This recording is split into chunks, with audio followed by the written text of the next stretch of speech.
ಆತ್ಮೀಯ ಸ್ನೇಹಿತರೆ, ತಮ್ಮದೇ ಆದ ಯೂಟ್ಯೂಬ್ ಚಾನಲ್ KSP ಸ್ಟಡಿ ಸರ್ಕಲ್ಗೆ ಸ್ವಾಗತ. ಇವತ್ತು 9ನೇ ತರಗತಿ ಸಮಾಜ ವಿಜ್ಞಾನ ವಿಷಯಕ್ಕೆ ಸಂಬಂಧಪಟ್ಟಂತೆ ಸಾಧನಾ ಪರೀಕ್ಷೆ 1 ಅಥವಾ ರೂಪಣಾತ್ಮಕ ಮೌಲ್ಯಮಾಪನ 1.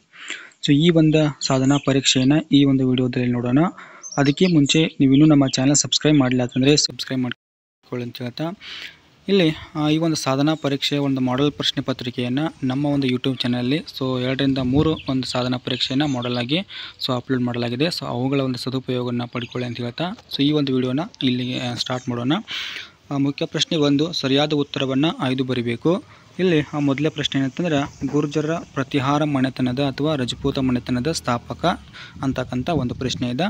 ಇಲ್ಲಿ ಸ್ಥಾಪಕ ಯಾರು ತಂದಾಗ ಹರಿಶ್ಚಂದ್ರ ಅಂತಕ್ಕಂಥವನು ಸೊ ಇಲ್ಲಿ ಸ್ಥಾಪಕ ಆಗ್ತಾನೆ. ನೆಕ್ಸ್ಟು 2ನೇ ಪ್ರಶ್ನೆಯಲ್ಲಿ ಸರಿಯಾದ ಹೊಂದಾಣಿಕೆಯನ್ನು ಗುರುತಿಸುವುದು ಅಂತಕ್ಕಂಥ ಒಂದು ಪ್ರಶ್ನೆ ಇದೆ.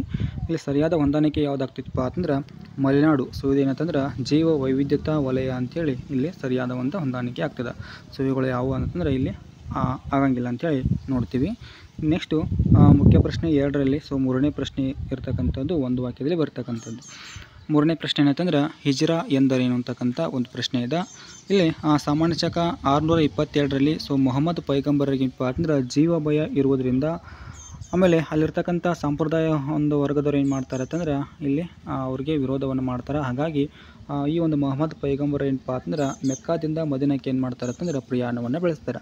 ಹಾಗಾಗಿ ಇಲ್ಲಿ ಹಿಜ್ರಾ ಅಂತೇಳಿ ಈ ಒಂದು ಪ್ರಯಾಣವನ್ನು ಏನು ಮಾಡ್ತೀವಿ ಅಂತಂದ್ರೆ ಇತಿಹಾಸದಲ್ಲಿ ಕರಿತೀವಿ.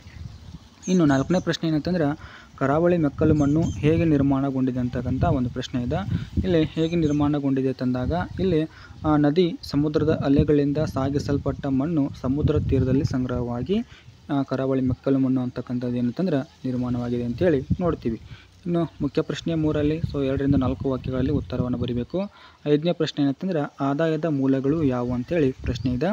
ಆದಾಯದ ಮೂಲಗಳು 2 ಬರ್ತಾವೆ. ಅವು ಯಾವಪ್ಪ ಅಂತಂದ್ರೆ ಒಂದು ಗೃಹ ಘಟಕ, ಇನ್ನೊಂದು ಉದ್ಯಮ ಘಟಕ ಅಂತೇಳಿ 2 ರೀತಿಯಾಗಿರ್ತಕ್ಕಂಥ ಆದಾಯದ ಮೂಲಗಳನ್ನು ನೋಡ್ತೀವಿ.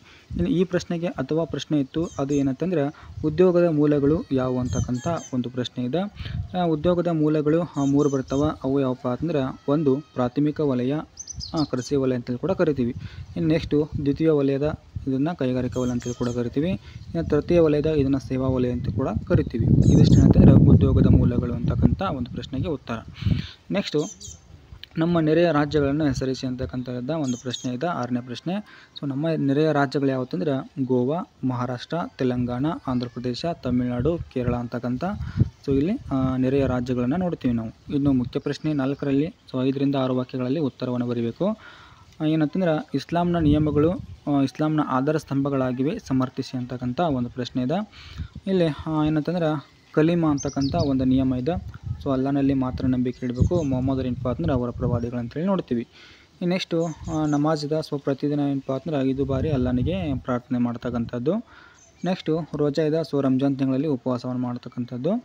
ಇನ್ನು ಜಕಾತ್ ಇದೆ. ಇಲ್ಲಿ ಏನಂತಂದ್ರೆ ಆದಾಯದಲ್ಲಿ ನಿಗದಿಪಡಿಸಿರ್ತಕ್ಕಂಥ ಸ್ವಲ್ಪ ಭಾಗ ಏನಪ್ಪ ಅಂತಂದ್ರೆ ಜನರಿಗೆ ಇಲ್ಲಿ ಅಥವಾ ಬಡವರಿಗೆ ದಾನವನ್ನು ಮಾಡಬೇಕು. ಇನ್ನು ಹಜ್ ಇದೆ. ಜೀವನದಲ್ಲಿ ಏನಪ್ಪ ಅಂತಂದ್ರೆ ಒಮ್ಮೆ ಆದರೂ ಕೂಡ ಇಲ್ಲಿ ಮೆಕ್ಕ ಯಾತ್ರೆಯನ್ನು ಕೈಗೊಳ್ಳಬೇಕು ಅಂತಕ್ಕಂಥ ಒಂದು ನಿಯಮ ಇದೆ. ಇವೇನಪ್ಪ ಅಂತಂದ್ರೆ ಇಸ್ಲಾಂನ ನಿಯಮಗಳು, ಇಸ್ಲಾಂನ ಒಂದು ಆಧಾರ ಸ್ತಂಭಗಳಾಗಿವೆ ಅಂತೇಳಿ ನೋಡ್ತೀವಿ. ಇನ್ನು ವ್ಯಕ್ತಿಯ ಸಾಮಾಜಿಕ ಬೆಳವಣಿಗೆ ಹಂತದಲ್ಲಿ ಬಾಲ್ಯ ಮತ್ತು ಯೌವನದ ಒಂದು ಪಾತ್ರವನ್ನು ತಿಳಿಸಿ ಅಂತಕ್ಕಂಥ ನೋಡ್ತೀವಿ. ಒಂದು ಪ್ರಶ್ನೆ ಇದೆ. ಇಲ್ಲಿ ಮಗು ಏನಪ್ಪ ಅಂತಂದ್ರೆ ಮಾತೃಭಾಷೆಯನ್ನು ಎಲ್ಲಿ ಕಲಿತಿದ್ದಪ್ಪ ಅಂತಂದ್ರೆ ಇಲ್ಲಿ ಬಾಲ್ಯದಲ್ಲಿ ಕಲಿತದ, ಅದು ಸಾಮಾಜಿಕವಾಗಿ. ಇನ್ನು ಮಗು ಏನಪ್ಪ ಅಂತಂದ್ರೆ ಸಾಮಾಜಿಕ ವಿಚಾರಗಳನ್ನು ತಿಳಿದುಕೊಳ್ತದೆ. ಮಗು ಸಾಮಾಜಿಕ ಪರಿಸರದ ಒಂದು ಗುಣಲಕ್ಷಣಗಳನ್ನು ಇಲ್ಲಿ ಬೆಳೆಸ್ಕೊಳ್ತಿದೆ ಅಂತಕ್ಕಂಥದ್ದು. ಇನ್ನು ಸಮವಯಸ್ಸಿನ ಒಂದು ಮಕ್ಕಳೊಂದಿಗೆ ಏನಪ್ಪ ಅಂತಂದ್ರೆ ಸ್ನೇಹ ಸಂಬಂಧವನ್ನು ಕೂಡ ಇಲ್ಲಿ ಬೆಳೆಸ್ಕೊಳ್ತದೆ ಅಂತೇಳಿ ನೋಡ್ತೀವಿ. ಇನ್ನು ಮುಂದಾಳತ್ವದ ಗುಣಗಳು ಕೂಡ ಏನು ಮಾಡೋದಪ್ಪ ಅಂತಂದ್ರೆ ಇಲ್ಲಿ ಬೆಳೆಸ್ಕೊಳ್ತದೆ. ಇನ್ನು ಸಾಮಾಜಿಕ ಸಂಬಂಧದ ಏನಾಗ್ತಿದ್ದಪ್ಪ ಅಂತಂದ್ರೆ ಈ ರೀತಿಯಾಗಿ ಇಲ್ಲಿ ರೂಪುಗೊಳ್ತದೆ ಅಂತೇಳಿ ನೋಡ್ತೀವಿ. ಇನ್ನು ಈ ಪ್ರಶ್ನೆಗೆ ಅಥವಾ ಪ್ರಶ್ನೆ ಇತ್ತು, ಅದೇನಂತಂದ್ರೆ ವಿಭಕ್ತ ಕುಟುಂಬವು ಅವಿಭಕ್ತ ಕುಟುಂಬಕ್ಕಿಂತ ಹೇಗೆ ಭಿನ್ನವಾಗಿದೆ ಅಂತಕ್ಕಂಥ ಒಂದು ಅಥವಾ ಪ್ರಶ್ನೆ ಇದೆ. ಓಕೆ, ಇಲ್ಲಿ ವ್ಯತ್ಯಾಸವನ್ನು ನೋಡೋದಾದ್ರೆ ವಿಭಕ್ತ ಕುಟುಂಬ ಮತ್ತು ಅವಿಭಕ್ತ ಕುಟುಂಬ ಅಂತಕ್ಕಂಥ ಇಲ್ಲಿ ವ್ಯತ್ಯಾಸವನ್ನು ನೀಡಿದ್ದೇನೆ. ಸೊ ಮೊದಲಿಗೆ ಏನಂತಂದ್ರೆ ವಿಭಕ್ತ ಕುಟುಂಬದಲ್ಲಿ ನೋಡೋದಾದ್ರೆ ಸೊ ಇಲ್ಲಿ ಆಧುನಿಕತೆ ಅಂತಕ್ಕಂಥದ್ದು ಒಂದು ಲಕ್ಷಣವನ್ನು ಕಂಡು ಬಂದ್ರೆ, ಇನ್ನು ಅವಿಭಕ್ತ ಕುಟುಂಬದಲ್ಲಿ ದೊಡ್ಡ ಗಾತ್ರ ಅಂತೇಳಿ ನೋಡ್ತೀವಿ. ಅದೇ ರೀತಿ ವಿಭಕ್ತ ಕುಟುಂಬದಲ್ಲಿ ಸಂಕೀರ್ಣತೆ ಇದ್ರೆ ಸೊ ಇಲ್ಲಿ ಆಸ್ತಿ ಅಂತಕ್ಕಂಥ ಒಂದು ಅಂಶವನ್ನು ಲಕ್ಷಣವನ್ನಾಗಿ ಬರಿಬೋದು. ಇನ್ನು ಚಿಕ್ಕ ಗಾತ್ರ ಇರ್ತದೆ, ಸೊ ಇಲ್ಲಿ ವಾಸಸ್ಥಳ ಇರ್ತದೆ. ಇನ್ನು ಸಡಿಲವಾದ ಸಾಮಾಜಿಕ ನಿಯಂತ್ರಣ ಇಲ್ಲಿ ವಿಭಕ್ತ ಕುಟುಂಬದಲ್ಲಿ ಕಂಡು ಬಂದ್ರೆ, ಇನ್ನು ಅವಿಭಕ್ತ ಕುಟುಂಬದಲ್ಲಿ ಏನಪ್ಪ ಅಂದ್ರೆ ಸ್ವಯಂ ಪೂರ್ಣತೆ ಅಂತಕ್ಕಂಥದ್ದು ಇಲ್ಲಿ ಇರ್ತದೆ. ಆಮೇಲೆ ಸದಸ್ಯರ ಒಂದು ಹೆಚ್ಚಿನ ಏನಪ್ಪ ಅಂತಂದರೆ ಸ್ವಾತಂತ್ರ್ಯ ಇರ್ತದೆ. ಎಲ್ಲಿತ್ತಂದ್ರೆ ವಿಭಕ್ತ ಕುಟುಂಬ ಅಥವಾ ಕೇಂದ್ರ ಕುಟುಂಬ ಅಂತೇಳಿ ಕರಿತೀವಿ. ಹಾಗಾಗಿ ಇಲ್ಲಿ ಏನಂತಂದ್ರೆ ಅಡುಗೆ ಮನೆ, ಧರ್ಮ, ಸೊ ಅಧಿಕಾರದ ಒಂದು ಸಂರಚನೆ ಅಂತಕ್ಕಂಥದ್ದು ಇಲ್ಲಿ ಅವಿಭಕ್ತ ಕುಟುಂಬದಲ್ಲಿ ಕಂಡು ಬರ್ತದೆ ಅಂತೇಳಿ ನೋಡ್ತೀವಿ. ನೆಕ್ಸ್ಟ್ ಏನಂತಂದ್ರೆ ಮುಖ್ಯ ಪ್ರಶ್ನೆ 5ರಲ್ಲಿ ಸೊ ಮೂಲಭೂತ ಕರ್ತವ್ಯಗಳನ್ನು ಬರೆಯಿರಿ. ಸೊ ಇದೇನಂತಂದ್ರೆ 8ರಿಂದ 10 ವಾಕ್ಯದಲ್ಲಿ ಬರೀಬೇಕು. ಮೂಲಭೂತ ಕರ್ತವ್ಯಗಳಂತಂದಾಗ ಸೊ ಮೊದಲೇದು ಏನಂತಂದ್ರೆ ಸಂವಿಧಾನ, ರಾಷ್ಟ್ರಗೀತೆ, ರಾಷ್ಟ್ರಧ್ವಜವನ್ನು ಏನು ಮಾಡೋದು ಅಂತಂದ್ರೆ ಗೌರವಿಸುವುದು. ಇನ್ನು ಸ್ವಾತಂತ್ರ್ಯ ಒಂದು ಸಂಗ್ರಾಮದ ಧ್ಯೇಯಗಳನ್ನು ಏನು ಮಾಡೋದಪ್ಪ ಅಂದ್ರೆ ಗೌರವಿಸುವುದು. ನೆಕ್ಸ್ಟು ಭಾರತದ ಸಮಗ್ರತೆಯನ್ನು ಕಾಪಾಡುವುದು, ಸೊ ದೇಶವನ್ನು ರಕ್ಷಿಸುವುದು. ಆಮೇಲೆ ದೇಶದ ಭಾತೃತ್ವ ಒಂದು ಭಾವನೆ ಏನಪ್ಪ ಅಂದ್ರೆ ಒಂದು ಅಂತೇಳಿ ನೋಡ್ತೀವಿ. ಇನ್ನು ದೇಶದ ಸಂಸ್ಕೃತಿ ಪರಂಪರೆಯನ್ನು ಏನು ಮಾಡೋದು ಅಂತಂದ್ರೆ ಗೌರವಿಸುವುದು, ಆಮೇಲೆ ರಕ್ಷಿಸುವುದು. ದೇಶದ ಪರಿಸರವನ್ನು ಸಂರಕ್ಷಿಸುವುದು, ಸೊ ವೈಜ್ಞಾನಿಕ ಮನೋಭಾವನೆಯನ್ನು ಬೆಳೆಸಿಕೊಳ್ಳುವುದು.